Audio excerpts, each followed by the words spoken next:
Take him down, Joker.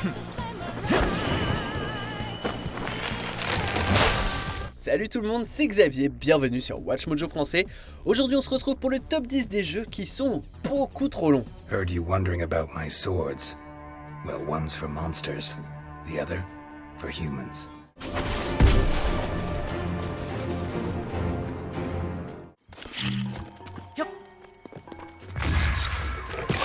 Pour cette liste, on va s'intéresser aux jeux qui prennent beaucoup de temps pour que vous puissiez en profiter pleinement.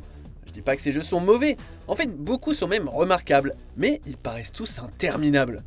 Dites-nous dans les commentaires ce que vous n'avez pas encore terminé, et je vous promets que ce top 10 se terminera bien avant que vous ne finissiez l'un de ces jeux. Numéro 10, Batman Arkham Knight.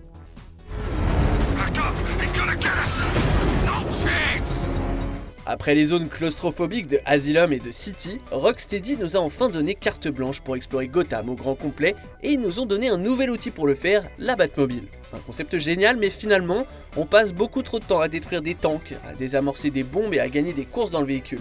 Et si vous voulez la fin Nightfall, vous devez non seulement faire tout le contenu de la Batmobile, mais aussi résoudre toutes les énigmes. Et avec une histoire principale qui traîne déjà un peu trop en longueur et des rebondissements peu surprenants, c'est long. Trop long. I tied her up and left her inside. Why? What's Nigma's play? I ain't got a clue. I just brought her here and planted some of these trophies nearby. Numéro 9, Red Dead Redemption 2. So we do this, then we go back to Blackwater to collect. How many times you gonna ask the same question, Micah? Red Dead 2 démarre sur les chapeaux de roue avec une tempête de neige brutale dans la partie septentrionale d'Ambarino. Malheureusement, le rythme de l'histoire s'essouffle rapidement au fur et à mesure que l'on progresse dans le jeu. Et l'histoire souffre du syndrome des préquels. Tout le monde sait que le gang va se désagréger et que beaucoup mourront à la fin. La seule question qui demeure, c'est de savoir comment finalement. Et après Guarma, c'est encore pire, car ce dernier chapitre, apparemment sans fin de l'histoire, se fait au détriment du poids émotionnel de la finale. Pour profiter pleinement de l'expérience narrative, vous devez également jouer à l'épilogue, qui rajoute des heures et des heures en plus. Well, I ain't too proud to do nothing, as long as it's honest and it pays. Numéro 8, The Legend of Zelda Breath of the Wild.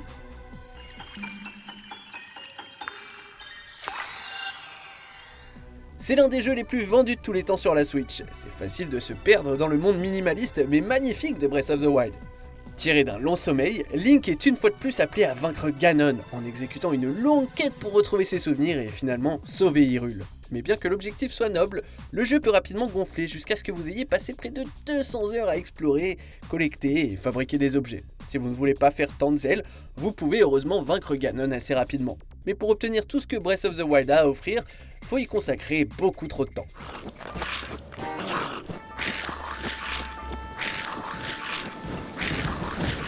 Numéro 7, Persona 5.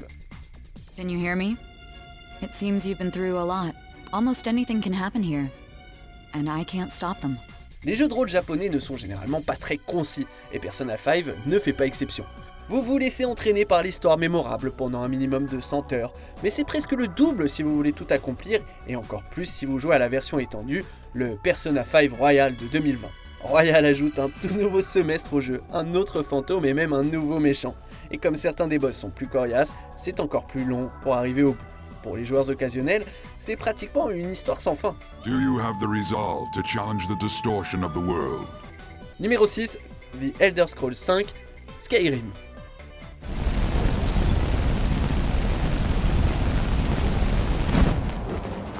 Quiconque achète un RPG développé par Bethesda se sentira probablement lésé s'il n'obtient pas des dizaines et des dizaines d'heures de contenu. Et Skyrim reste l'un des jeux les plus populaires et les plus grandioses jamais créés. Mais il est toujours confronté au même problème que les autres jeux à monde ouvert. Trop de quêtes sans intérêt qui ne contribuent pas réellement à la narration, et beaucoup de quêtes narratives qui dépassent de loin une durée considérée comme normale. Le bon côté des choses, c'est que le jeu est si immersif que vous ne remarquerez même pas que vous avez passé 16 heures d'affilée à explorer Tamriel sans accomplir grand chose.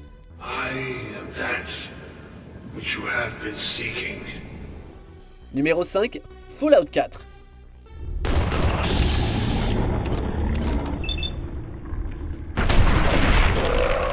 Les jeux Fallout sont tous connus pour leur incroyable contenu, et Fallout 4 a pris une formule qui fonctionnait bien et y a ajouté encore plus de choses. Non seulement vous êtes encouragé à suivre une histoire principale qui n'insiste jamais trop pour que vous l'accomplissiez rapidement, vous forçant à rechercher un fils disparu, mais le nombre de quêtes secondaires est pratiquement scandaleux. Heureusement, ces quêtes disséminées dans le Commonwealth sont la plupart véritablement uniques. Le problème pour les complétistes, c'est que faire toutes les missions et obtenir tous les trophées, ça vous prendra environ 120 heures. Et ça, c'est une moyenne pour des joueurs chevronnés.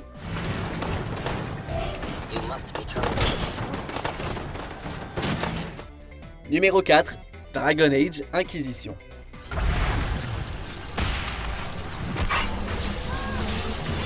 En jouant au plus gros et au plus long des opus de la franchise Dragon Age de BioWare, vous serez peut-être tenté d'ignorer complètement l'histoire principale et aller plutôt perdre votre temps à rechercher les objets à collectionner.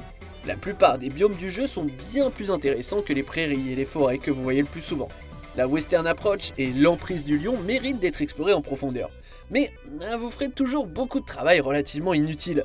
Vous allez vouloir ramasser toutes les ressources possibles que vous voyez pour faire du crafting, vous allez vouloir fermer tous les Fade Rifts, et ça c'est sans même parler de toutes les quêtes secondaires disponibles. Si vous faites tout ce qui apparaît sur votre carte, vous risquez de ne jamais mettre fin au règne de terreur de Corypheus. You named your crossbow Bianca. Of course. Numéro 3, Assassin's Creed Odyssey. Spartans! Every breath that you have taken has led you to this moment. Plus vaste que tous les jeux précédents de la série, Odyssey offre aux joueurs la totalité de la Grèce antique et une grande partie de l'archipel environnant à explorer. Malheureusement, une grande partie du jeu est consacrée à des tâches ennuyeuses et répétitives, avec très peu de variété. En plus de tout cela, il y a une histoire sur les liens familiaux, le sombre culte de Cosmos et une poignée de monstres grecs célèbres à combattre dans des batailles de boss uniques. Mais la progression de l'histoire demeure hors de portée si vous n'avez pas un niveau assez élevé, ce qui oblige les joueurs à passer des heures à piller des trésors, à capturer des forts et à faire des quêtes s'ils veulent progresser.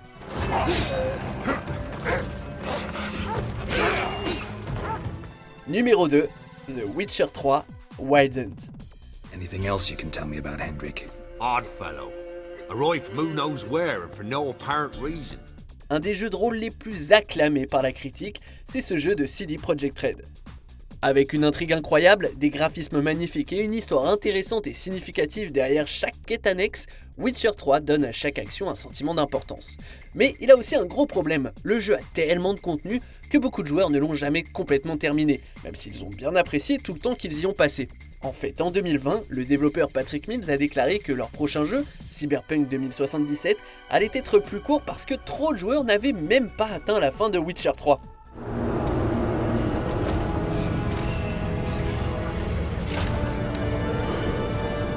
S'il y a quelque chose qui ne prend pas trop de temps, c'est bien de vous abonner à WatchMojo français. Alors faites-le immédiatement et cliquez aussi sur la cloche pour activer les notifications des sorties de nos prochaines vidéos et ainsi ne rien rater. Numéro 1, Metal Gear Solid 5, The Phantom Pain. I'm going to change your appearance. We have no other choice. What you look like, however.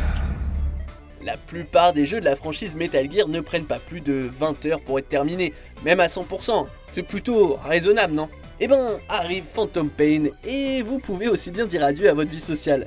L'histoire à elle seule dure environ 45 à 50 heures et si vous voulez terminer le jeu à 100%, ça pourrait vous prendre un minimum de 150 heures. Je répète, un minimum. Si Konami et Kojima avaient entretenu une meilleure relation, l'épisode 51 qui a ultimement été coupé aurait probablement ajouté une vingtaine d'heures supplémentaires. Avec certains moments de la campagne qui donnent l'impression que le jeu est beaucoup plus long qu'il ne l'est déjà, interminable est un mot qui paraît faible finalement.